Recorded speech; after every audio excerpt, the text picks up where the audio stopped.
सुप्रभात। वर्ण विचार के आखिरी वीडियो में मैं सुनीता झा आप लोगों का स्वागत करती हूँ। इस वीडियो में हम अयोग वर्ण विच्छेद और र का अन्य व्यंजन वर्णों के साथ संयोग आदि जानेंगे। वर्ण विचार का तीसरा भेद है अयोगवाह।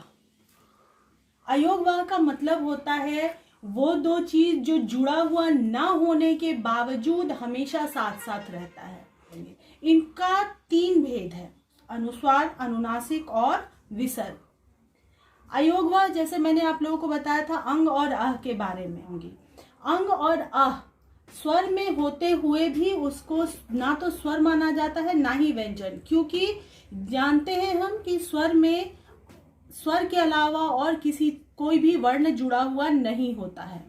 लेकिन यहाँ पर अ के साथ साथ अनुस्वार और विसर्ग जुड़े होने के वजह से इसको स्वर नहीं मानते हैं। साथ ही इसमें कोई व्यंजन नहीं होता है, इसलिए ये व्यंजन वर्ण भी नहीं कहलाते। इसलिए इन्हें तीसरे भेद में रखा गया है और जिसका नाम है अयोगवाह। अब पहले अयोगवाह का अनुस्वार। अनुस्वार हम जानते हैं कि उसका चिन्ह ऐसा होता है। इनका उच्चारण करते समय हवा केवल नाक से निकलता है। जब भी हम बात करते हैं पंचमाक्षर से का उच्चारण के साथ तो नाक से आवाज आती हुई महसूस होती है। हमने क वर्ग, च वर्ग, ट वर्ग, त वर्ग, प वर्ग 5 वर्गों को पढ़ा था। उनके आखिरी 5 वर्ण कहलाते हैं पंचमाक्षर। यही पंचमाक्षर अगर आधे हों तो उनका प्रयोग किया जाता है अनुस्वार के रूप में। समझ में आई बात? यानी कि जब यहाँ पे लिखा हो संबंध, ये देख रहे हैं न और म पंचमाक्षर है, इन्हीं को इस तरह अनुस्वार के साथ लिखा जाता है। अनुस्वार होते हैं पंचमाक्षरों का आधा रूप, संग, बंद, कंघी आदि। अगला है अनुनासिक। अनुनासिक के उच्चारण में हवा नाक और मुंह दोनों से निकलते हैं, जैसे चांद, माँ, आंख आदि। उसके बाद तीसरा है विसर्ग। इसका उच्चारण ह के समान होता है। लिखते हैं इस तरह के 2 बिंदु दी जाती है। ये इन हिंदी के शब्दों में यानी तद्भव शब्दों में इनका प्रयोग नहीं होता। संस्कृत के शब्दों में ही प्रयोग होता है, जिसको हम हिंदी में भी इस्तेमाल करते हैं। ये हो गए अयोगवाह। यहाँ तक थे वर्ण। उसके बाद अब है आगत ध्वनियां। बच्चों ये पंचमाक्षर आप ब्रैकेट में लिखेंगे। उसके बाद आगत ध्वनियों से पहले एक एंडिंग लाइन दे देंगे। हम बहुत से अलग अलग देशों के उपनिवेश रह चुके हैं, यानी अलग अलग देशों ने हम पर राज किया है। तो जो वो वर्षों हमारे यहाँ रहे तो उनके कुछ शब्द हमने ले लिए अपनी भाषा में, हमारी भाषा में वो शब्द जुड़ गए हैं। तो उन शब्दों का सही उच्चारण करने के लिए, सही लिखने के लिए हमें कुछ ध्वनियां अपनानी पड़ी। वही ध्वनियां कहलाई आगत ध्वनियां। जैसे हम अगर कॉलेज लिखते हैं, आप यहाँ पे ध्यान से देखिएगा, कॉलेज, तो कॉलेज को अगर हम इस तरह से लिखें तो ये क्या पढ़ा जाएगा? कॉलेज। लेकिन कॉलेज तो नहीं होता, ना ही हम इसको ऐसे पढ़ सकते कॉलेज। इसका सही उच्चारण के लिए हमने इस ध्वनि का प्रयोग करना शुरू किया। यही ध्वनियां कहलाई आगत ध्वनियां। ठीक है, तो आगत ध्वनियां एक तो आ की मात्रा और दूसरी है नुक्ता। ठीक है, अब नुक्ता क्या है? नुक्ता ये बिंदी। आपने देखा होगा कि कई बार शब्दों के नीचे, शब्दों के ऊपर जो है वो तो अनुस्वार कहलाता है, लेकिन वर्णों के नीचे जो है वो कहलाते हैं नुक्ता। क्या कहलाते हैं? नुक्ता। ये देखिए, ठीक है, ये ज के नीचे, फ के नीचे, ग के नीचे, ख के नीचे और क के नीचे भी लगाया जाता है। ये फारसी के शब्दों में, फारसी जो लिपि है उनके शब्दों में ज्यादा प्रयोग किए जाते हैं। देखिए आ के मात्रा से कॉपी हॉल लिखा हुआ है, और नुक्ता यानी कि इन बिंदुओं की मात्रा से मैंने लिखा है मेज, गैर, फनकार। अब इन्हीं को अंतर बताते हुए मैंने आप लोगों को उदाहरण के रूप में दिया है। अ की मात्रा से लिखा हुआ एक शब्द है हॉल। हॉल हम जानते हैं बड़ा सा रूम जिसमें कोई सेमिनार या कोई सभा होती है। लेकिन हाल का मतलब होता है समाचार, कैसा हाल है, क्या हाल समाचार है आदि। उसके बाद ज की मात्रा से लिखा हुआ है सजा। सजा का मतलब होता है दंड, पनिशमेंट, लेकिन सजा का मतलब होता है सजावट। यहां पर है फन। फन का मतलब होता है कला, फनकार का मतलब कलाकार, और यहाँ है फन। फन का मतलब सांप का फन। अब हम मात्राओं के बारे में जानते हैं। बच्चों, मैंने बताया था कि व्यंजन वर्ण स्वर के बिना अधूरे होते हैं। आप हमेशा देखेंगे कि जब हम क का उच्चारण करते हैं तो क लास्ट में अ सिर्फ उच्चारित होते रह जाता है। ज का भी अंत में अ होता है, यानी हर व्यंजन में अ जुड़ा हुआ है। अगर ये न जुड़ा हो तो ये आधा होगा, ठीक है। स्वर लेकिन कभी भी अपने मूल रूप में व्यंजन से नहीं जुड़ते। उसके अलावा स्वर के साथ स्वर का जुड़ाव कभी नहीं होता। कभी भी इसके साथ ये ऊ की मात्रा नहीं लग सकती। स्वर में स्वर की मात्रा नहीं लगती। व्यंजन में दो स्वरों की मात्राएं भी कभी साथ में नहीं लगती। तो इस तरह से हम देखते हैं कि स्वरों के जो रूप व्यंजनों के साथ जुड़ते हैं वो कहलाते हैं मात्रा। जैसे आ की मात्रा ये है, ई की मात्रा ये है, ऊ की मात्रा ये है, यही जुड़ते हैं व्यंजन के साथ। अब आते हैं मात्राओं को जानते हैं। मैंने एक ही वर्ण के साथ सारे वर्ण मात्राओं को जोड़ा है। आप अलग अलग वर्णों के साथ आप इनको जोड़ के कोशिश करेंगे कि उस जोड़ पाएं और शब्द बना पाएं, ठीक है। तो चलिए देखते हैं स्वर, मात्रा और व्यंजन का स्वर के साथ मेल और उनसे बना हुआ एक एक शब्द मैंने लिखा है यहाँ पे। अ की कोई मात्रा नहीं होती, क्योंकि इसमें तो आप देख रहे हैं कि पहले से जुड़ा हुआ है, तो इसमें और अ जुड़ नहीं सकता। तो अ की कोई मात्रा नहीं है। क अ जुड़कर क बनता है और उससे एक शब्द मैंने कमल लिखा है। आ की मात्रा देखिए, उससे बनता है का, काम। ई की मात्रा इस तरफ से छोटी ई है, इस तरफ से क ई। क के बाद ही ये जुड़ा हुआ है बच्चों, क के पहले नहीं, क के बाद छोटी ई, लेकिन मात्रा इधर से इसलिए इधर है, तो ये पहले नहीं है, क के बाद ही जुड़ा है। किसान, बड़ी ई इधर से, और एक शब्द बनता है कीमत। जो मैंने मात्राओं का हेर फेर आपको समझाया था वो यहाँ पे आपको दिखेगा। ऊ की मात्रा छोटा ऊ है उसकी मात्रा कुल।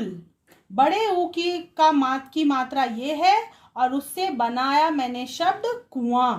री की मात्रा री, और र में ई, इसमें दोनों में बहुत अंतर है बच्चों। इन चीजों को हमेशा याद रखिए। लोग लिखते हैं ऋषभ, ऋषभ में ऐसे लिखते हैं ऋषभ, ये गलत है। ऋतु, ये गलत है, उसमें हमेशा ये री लगती है। ये री की मात्रा होती है इस तरह से। ये यहाँ पे क में री जुड़ा और उससे एक शब्द मैंने लिखा कृष्ण। ए की मात्रा ये ए है। ए में सिर्फ एक ही लाइन होता है ऊपर, इसको कहते हैं शिरोरेखा। ये के, और ये बन गया केला। ए में दो शिरोरेखा है और ये बनता है कैसे, कैसे। ओ की मात्रा कोयल। औ की मात्रा क में जुड़ के क और कौवा। ये हो गए वो 11 स्वर जो हमने स्वर में पढ़ा। यहाँ है वो अयोगवाद जिनको हमने पढ़ा, वो भी व्यंजनों में ही जुड़ते हैं। तो देखिए कंग, क के साथ अंग की मात्रा जुड़ के कंग, कंघी, कंस आदि ये शब्द इन्हीं से जुड़ के बनते हैं। विसर्ग मैंने आपको बताया था कि सिर्फ संस्कृत के शब्दों में लगते हैं, तत्सम शब्दों में लगते हैं। इसलिए क से बनने वाला कोई भी तत्सम शब्द मुझे इस तरह से नहीं मिला और मैंने आपके लिए यहाँ पे संस्कृत का ही एक शब्द लिखा। कह का मतलब होता है कौन। संस्कृत के बच्चों, आप लोग भी इस बात को ध्यान में रखेंगे। क विसर्ग है और विसर्ग सिर्फ संस्कृत के शब्दों में लगता है। चंद्र बिंदु की मात्रा से यहाँ पे लिखा हुआ है क चंद्र बिंदु के साथ, और ये बना है कांवर। कांवर आप लोग जानते हैं बच्चों, जो लोग बोलबम जाने के समय एक कंधे पे लटकाए रहते हैं, दोनों तरफ बराबर मात्रा में वजन होता है, वही कांवर कहलाता है। अब ये है आगत ध्वनियां, इसीलिए मैंने लाइन खींच दी है डिफरेंस बताने के लिए। आगत ध्वनियां, आगत ध्वनि के साथ यहाँ पर देखिए क के साथ अ की मात्रा लगी है, कॉपी बनी है।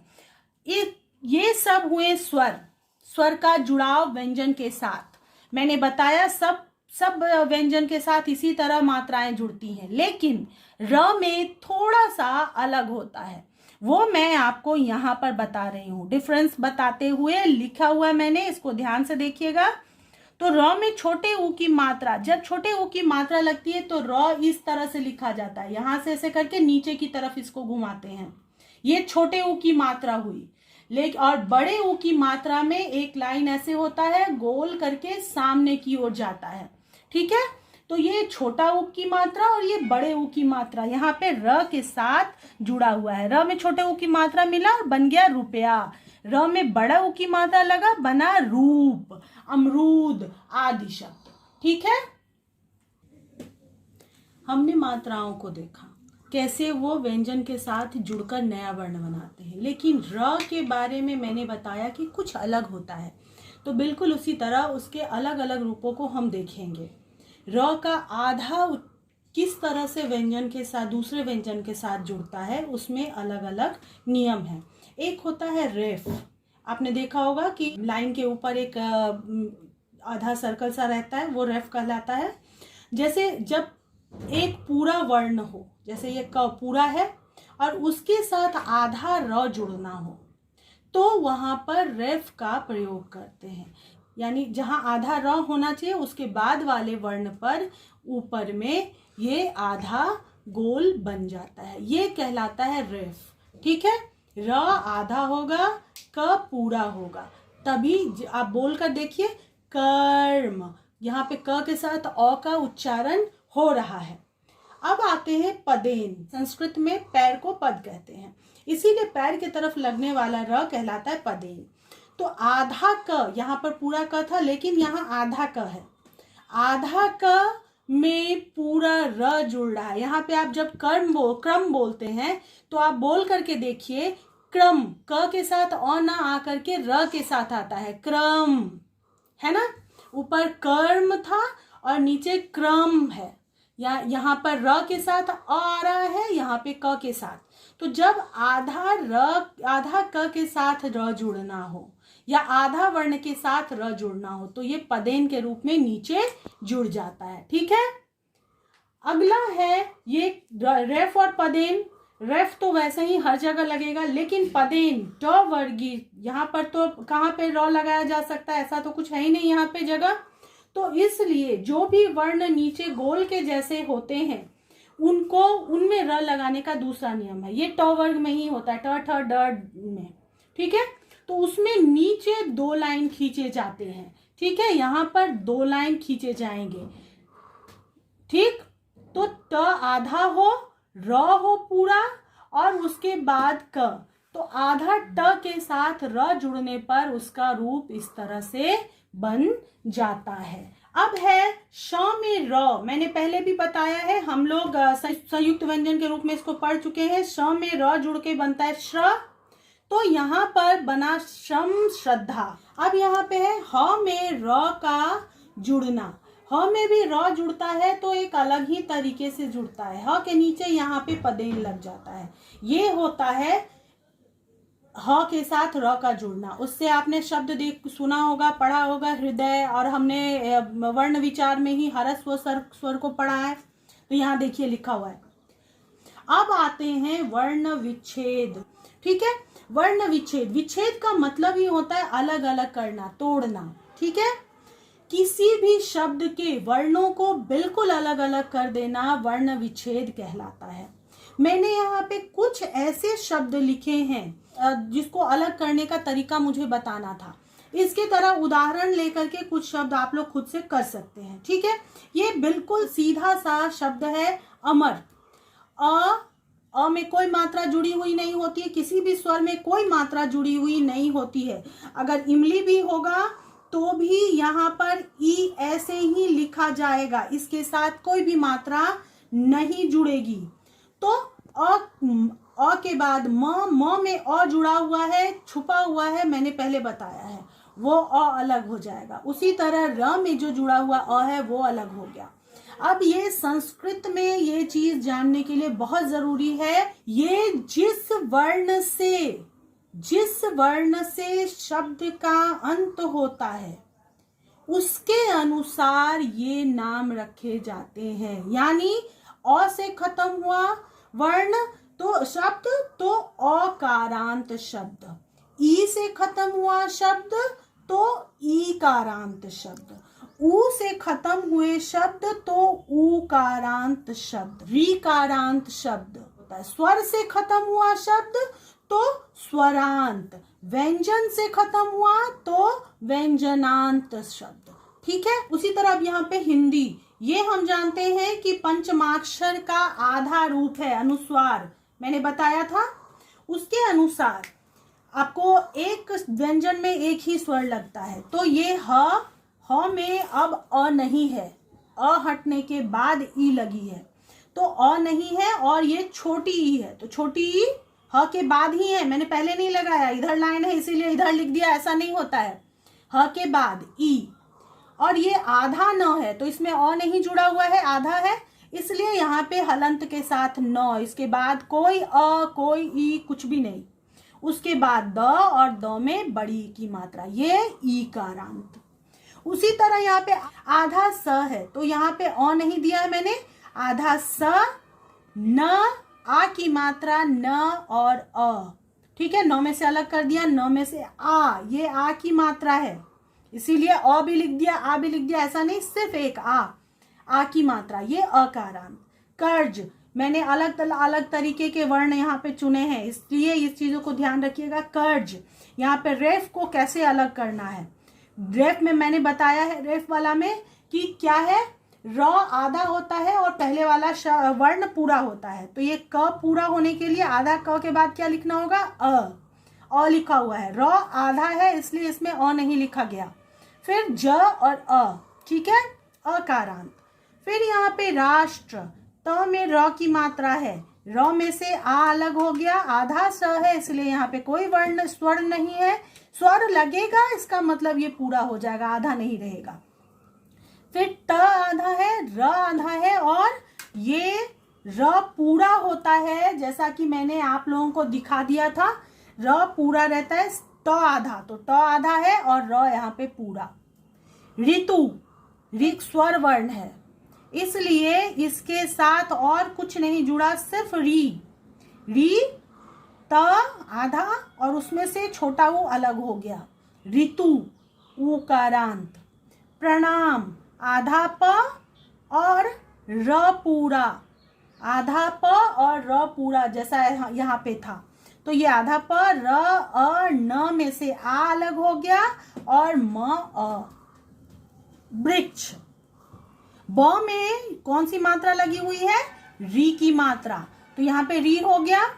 फिर क, मैंने आप लोगों को संयुक्त व्यंजन में बताया था कि अक्ष, त्र, ज्ञ और स्र दो वर्णों के मिलने से बनते हैं, और वो दो कौन कौन से वर्ण हैं, यहाँ पे देखिए, क और श मिलकर बनते हैं अक्ष, तो यहाँ पे बन गया क और श, और श जब यहाँ पे आधा नहीं है इसका मतलब अ भी जुड़ा हुआ है, तो ये हुआ वृक्ष।